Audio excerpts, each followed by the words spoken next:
هو امتى الكرياتين يكون غلط في رمضان؟ الكرياتين يعتبر من افضل المكملات لزياده القوه والعضلات، بس في شويه اخطاء لازم تبعد عنهم عشان تستفاد اكثر استفاده من الكرياتين. اول غلطه انك تاخده وانت ما بتشربش ميه كفايه ما بين الفطار والسحور. الكرياتين بيسحب الميه للعضلات، فانت لو ما بتاخدش ميه كفايه ممكن تتعب اصلا. تاني غلطه انك تاخده اول لما تفطر على طول وانت جسمك ما فيهوش سوائل ولا اي حاجه، انت لسه جسمك على معده فاضيه.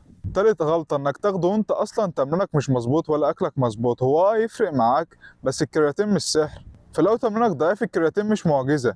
اهم حاجة انك تركز على الاساس، التمرين والاكل والنوم، دول الاساس، وبعد كده بقى تدور على المكملات. ولو انت بقى اصلا لسه مبتدئ فانا اصلا ما انصحكش انك تاخد كرياتين، وده مش لانه انه غلط او خطر، لا، انت اصلا مش محتاجه في الاول. فافضل وقت انك تاخد فيه الكرياتين هو بعد الفطار او بعد التمرين، ولازم تشرب كميه ميه كفايه، اقل حاجه من 3 ل 4 لتر. ما تنساش تدعي لي بقى، ولو استفدت ما تنساش تعمل فولو عشان تستفيد اكتر.